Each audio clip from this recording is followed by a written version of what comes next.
Nos encontramos con la presencia del doctor Carlos Malpica Fausto.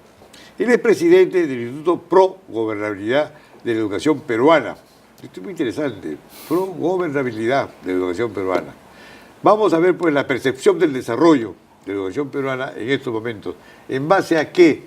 La educación es el motor del desarrollo, pues, en todas partes del mundo. Básico. Doctor, ¿cómo la ve usted? No hay proyecto nacional si no tiene una columna vertebral en un proyecto de educación. Lógico. Y tenemos proyecto de educación, tenemos leyes, tenemos expertos. ¿Por qué la educación está como está? Esa es nuestra preocupación. ¿Y qué cree usted que es necesario, que hace falta acá? Bueno, hace falta, en primer lugar, mirar a largo plazo, atrás y adelante. Porque, como dice un pueblo que olvida su pasado está condenado a repetir los errores. Así es. En el Perú, la lucha por la educación es una batalla larga, de altos y bajos, y creemos que hay que estudiar todo eso, esa evolución histórica, y escapar a la tentación de querer manejar servicios de gran complejidad y de gran importancia con una óptica corta, de corto plazo, ¿no? Y bueno, con motivo del proceso electoral último, un grupo de ciudadanos, amigos de larga trayectoria, nos reunimos a formar un grupo ciudadano de estudio, reflexión, porque pensábamos que el tema de la educación iba a ser central en el debate de las elecciones, ¿no? Bueno, pues si temíamos que no fuera así, temíamos que los planes de gobierno no revelaran ni comprometieran eso. Y desgraciadamente terminaron con la razón. Así, pero nosotros no hemos cejado en el empeño. Hicimos reuniones semanales durante varios meses y a comienzos del año pasado decidimos constituirnos en una persona jurídica, una asociación civil sin fines de lucro. Y estamos registrados y bueno, esta historia comenzó con 10 personas, llegamos a 25 y ahora somos 11 otra vez. Y estamos en la etapa de consolidación, pero ya hemos trabajado un año en forma interesante, ¿no? Entonces yo quería explicarle a usted, don Enrique, que tiene un gran amor por estos temas, por qué nuestra preocupación por la gobernabilidad. Habría que pensar un poco primero qué cosa es la gobernabilidad. Claro. Nosotros consideramos que la gobernabilidad es importante, cualquiera que sea el proyecto político que se quiera llevar a cabo, ¿no? Y quisiera señalar dos ejemplos. Uno es tomado de una historia. Este es un libro que ha publicado Foro Educativo sobre el tema de la gobernabilidad educativa en el año 2011, entrevistando a 13 ministros y exministros y viceministros que somos miembros de Foro Educativo.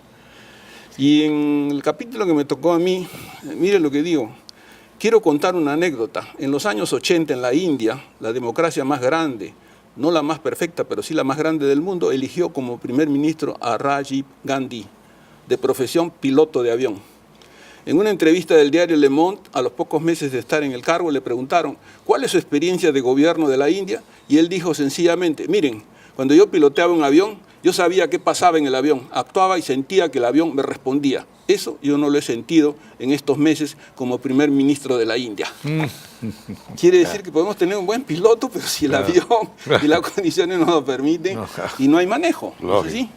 Y otra historia es ya un poco anecdótica, ¿no? Imaginemos, don Enrique, que hay un accidente en la ruta, ¿no? Y hay que investigar. ¿Qué pasó? ¿Por qué hubo ese accidente con desgracias y desventuras?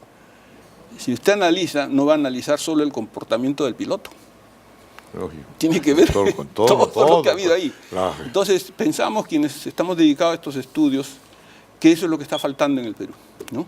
Esa visión de largo plazo y ese análisis de cuáles son los factores concurrentes que hacen posible, que dificultan, que favorecen, que impiden, que facilitan el poder llevar a cabo una política, en este caso, del campo educativo. ¿Y algo de esto no era lo que estaban reuniéndose para hacer el plan estructural nacional? Esa tarea la ha hecho el Consejo Nacional de Educación, por supuesto, esa es su función.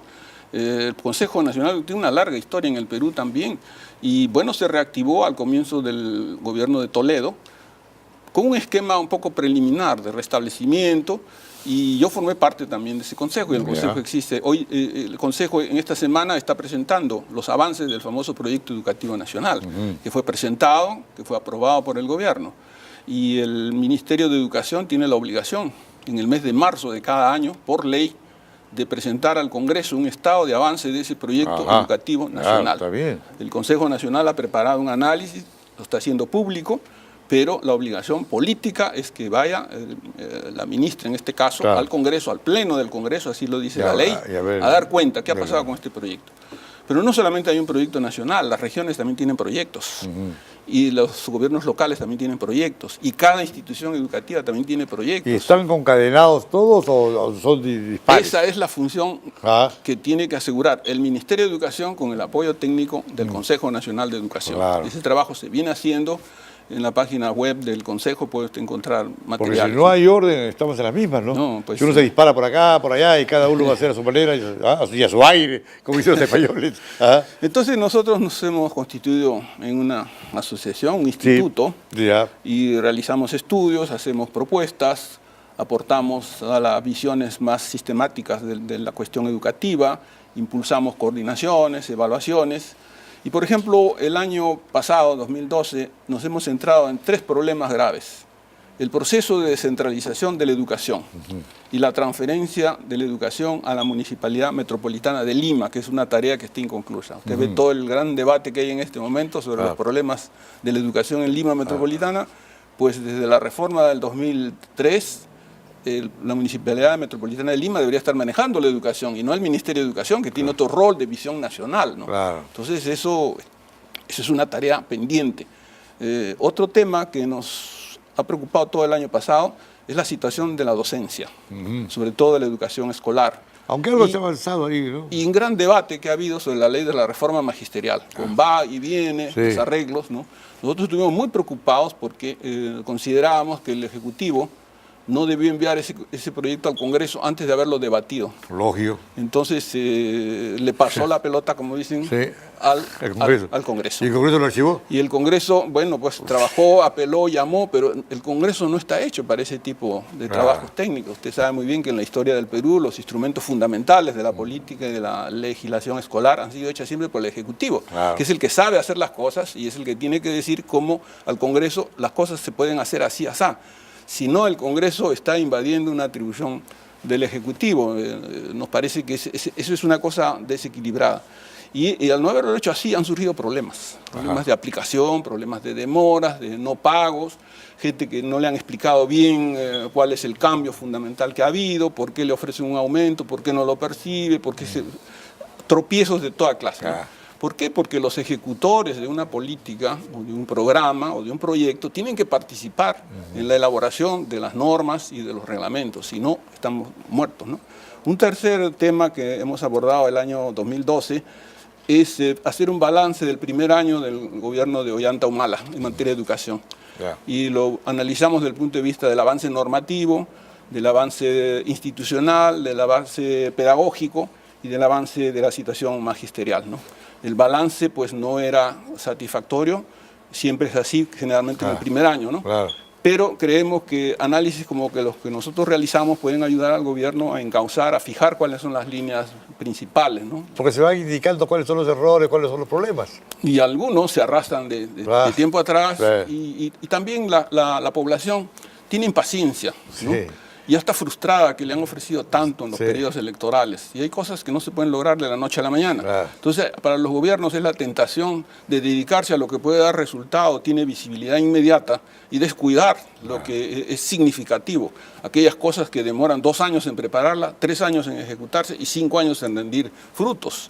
Si el pueblo y el gobierno no entienden estas cosas, estamos condenados a caminar con los faros pequeños, ¿no? Entonces, esos son los programas que nosotros venimos estudiando. Yo quiero obsequiarle este libro de gobernabilidad educativa, entonces, ¿no? Mucho, porque es un tema que nos preocupa mucho, la gobernabilidad del país, no solamente a nivel global, sino particularmente en el caso de educación. Doctor Carlos Malpica, ¿usted cómo ve el asunto de que se comience ahora, el 1 de marzo, el colegio escolar? Se está aumentando las horas de clase. Sí, es la gran preocupación, es un gran indicador internacional, es cuanto más tiempo pase el niño con su maestro, bien preparado, bien motivado y con condiciones laborales y remunerativas apropiadas, mejor el rendimiento. Eso está demostrado en todas partes, ¿no? Entonces acá en el Perú, como usted sabe, teníamos unas vacaciones demasiado largas, ¿no? Demasiado. Y por otro lado, por razón de escasez de locales, se adoptó en Lima los famosos medios turnos, Sí, pues, y después se han extendido y lo han copiado en todo el mundo. Todos, ¿no? se valoraron los de arriba y los de abajo, todos. Entonces la gente dice, el niño y la familia reciben la mitad de la educación, Sí. el maestro recibe la mitad del sueldo, ¿y a dónde vamos en esto? ¿no? Claro. Entonces, restaurar las clases de marzo. Cuando yo fui ministro, planteé la iniciativa, Ya. pero como dicen los estudios de gobernabilidad, aún un ministro no puede hacer lo que le parece adecuado en el momento adecuado. Perdimos 2 años de experiencia, ya tenemos 2 años de experiencia y creo que se va afirmando un poco, ¿no? Este año es un año excepcional por las condiciones climáticas, ¿no? Claro. Todos sabemos que Las lluvias que hay en la sierra sur, ¿no? todo eso. Y hoy muy graves, Medio muy Perú, graves. sí. El caso es muy grave, ¿no? Pero también ha habido descuido, porque la atención a los locales escolares, por ejemplo, de acuerdo a la ley de descentralización, ese es un tema que corresponde a los gobiernos regionales y a los gobiernos locales. Y el gobierno central, ¿por qué mantiene todavía esa gran centralización de recursos? No es posible hacer eso. Incluso la reforma constitucional establece que los bienes muebles e inmuebles de los locales escolares públicos de la educación básica deben pasar a la propiedad de los municipios, que son los que tienen los catastros, que son los que pueden hacer un mapa escolar, ver dónde se ponen los establecimientos, mantenerlos, y en algunos casos no es mantenerlos, sino reconstruirlos, ampliarlos. Ese trabajo que han hecho muchos países en el Perú no se ha hecho. No se ha hecho porque todavía se mantiene la centralización de muchos recursos y una hegemonía del Ministerio de Economía y Finanzas, ¿no? En el manejo de las planillas, manejo de los presupuestos. Es grave. Entonces nosotros en nuestros estudios, en este instituto, del cual forman parte personas muy distinguidas, ¿no? Está el presidente del Colegio de Profesores del Perú, el presidente de la Asociación Nacional de APAFAS, un coronel retirado que ha sido jefe de doctrina del Ejército, tenemos asesores jurídicos de muy alta importancia en educación, en la rama magisterial, o sea... gente escogida. Gente muy escogida. Presidentes de asociaciones de personas que han dirigido educación en regiones. Son gente y con experiencia. de gran experiencia, y queremos aportar, ¿no? Esa reflexión, sin ánimo de lucro. Y hemos entregado, yo le voy a enviar a usted a su correo electrónico para difusión una serie de enlaces donde todos estos materiales que venimos trabajando pueden ser aportados a toda la comunidad nacional. ¿Y no cree de que un mes al año es suficiente de vacaciones? 2 quincenas para hacerlo ya partido. Bueno, el principio más universal es que en países diversos, extensos y bastante difíciles, como es el caso de Perú, el calendario escolar debe ajustarse a las condiciones locales, ¿no? Eso crea un conflicto, porque habría que desplazar 1, 2 o 3 meses.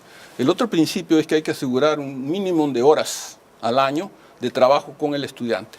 Pero las tecnologías también nos enseñan que se puede complementar y subsanar y romper un poco las limitaciones a través de la enseñanza con los medios modernos. Lógico. ¿no? Entonces el niño, es necesario que el niño vaya 5 veces a la semana a la escuela que está lejos.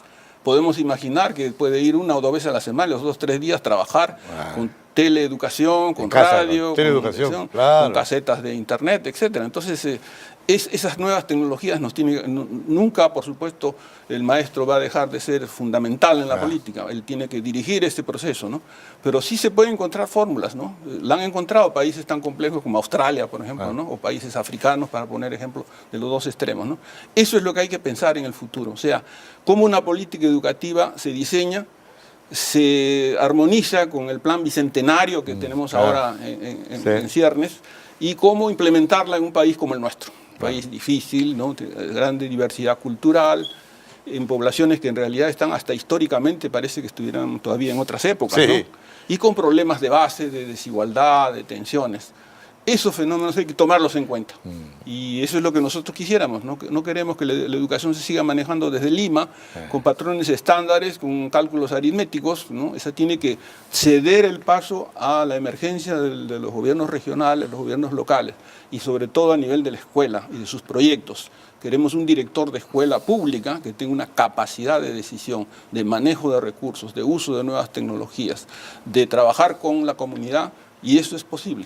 Esos escenarios tenemos que trabajarlos. Es el futuro de la educación peruana. A pesar peruana. de que en inclusión sí se ha avanzado un poco, ¿no? Sí, pero tenemos que avanzar en algunos casos de extrema pobreza y de extrema carencia hay que llegar rápido, porque si no claro. llega uno cuando ya se ha muerto. Lógico, claro. En otros casos hay programas de apoyo a procesos que ya están en marcha, y en otros casos hay que montar programas nuevos, ¿no? Esos programas nuevos tienen que tener su propia dinámica. Lo fundamental es que no podemos depender solamente del asistencialismo. Tenemos que promover el desarrollo de la capacidad de cada comunidad, cada grupo social, a señalar su vida, a hacer su vida, a ganar sus ingresos, ¿no? Entonces, eso es posible. Y la educación es fundamental para eso. Pero tiene carencias de manejo, tiene carencias de recursos. El magisterio todavía sigue mal pagado y todo hace suponer que la conflictividad en educación se está acrecentando. Entonces, acá hay un problema de gobierno y de gobernabilidad. Qué serio, qué serio. Sí, bueno, sí. Yo creo que amerita próximamente, después en abril, por ahí, vamos a ir viendo otra reunión para ver cómo va la educación. Esperemos vamos a tomar el curso. Que haya informes así, tierra a tierra, de lo que está pasando, ¿no? Claro que sí. Esa es la idea, don Enrique. Le agradezco Nosotros mucho su presencia trabajando. y contamos con su apoyo por la razón. Sí, pero nosotros no hemos cejado en el empeño. Hicimos reuniones semanales durante varios meses y a comienzos del año pasado decidimos constituirnos en una persona jurídica, una asociación civil sin fines de lucro. Y estamos registrados y bueno, esta historia comenzó con 10 personas, llegamos a 25 y ahora somos 11 otra vez. Y estamos en la etapa de consolidación, pero ya hemos trabajado un año en forma interesante, ¿no? Entonces yo quería explicarle a usted, don Enrique, que tiene un gran amor por estos temas, por qué nuestra preocupación por la gobernabilidad. Habría que pensar un poco primero qué cosa es la gobernabilidad. Claro. Nosotros consideramos que la gobernabilidad es importante, cualquiera que sea el proyecto político que se quiera llevar a cabo, ¿no? Y quisiera señalar dos ejemplos. Uno es tomado de una historia. Este es un libro que ha publicado Foro Educativo sobre el tema de la gobernabilidad educativa en el año 2011. Entrevistando a 13 ministros y exministros y viceministros, que tenemos leyes, tenemos expertos, por qué la educación está como está. Esa es nuestra preocupación. ¿Y qué cree usted que es necesario, qué hace falta acá? Bueno, hace falta en primer lugar mirar a largo plazo, atrás y adelante.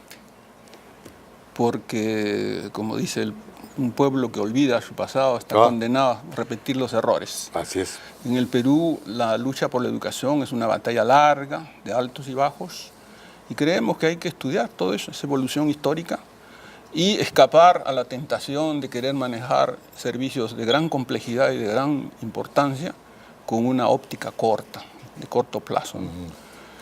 Y bueno, con motivo del proceso electoral último, un grupo de ciudadanos, amigos de larga trayectoria, nos reunimos a formar un grupo ciudadano de estudio, reflexión, porque pensábamos que el tema de la educación iba a ser central en el debate de las elecciones, ¿no? Bueno, pues si temíamos que no fuera así, temíamos que los planes de gobierno no revelaran ni comprometieran eso. Y desgraciadamente nos encontramos con la presencia del doctor Carlos Malpica Fausto. Él es presidente del Instituto Pro Gobernabilidad de la Educación Peruana. Esto es muy interesante, Pro Gobernabilidad de la Educación Peruana. Vamos a ver pues la percepción del desarrollo de la educación peruana en estos momentos. ¿En base a qué? La educación es el motor del desarrollo, pues, en todas partes del mundo. Básico. Doctor, ¿cómo la ve usted? No hay proyecto nacional si no tiene una columna vertebral en un proyecto de educación. Lógico. Y tenemos proyecto de educación.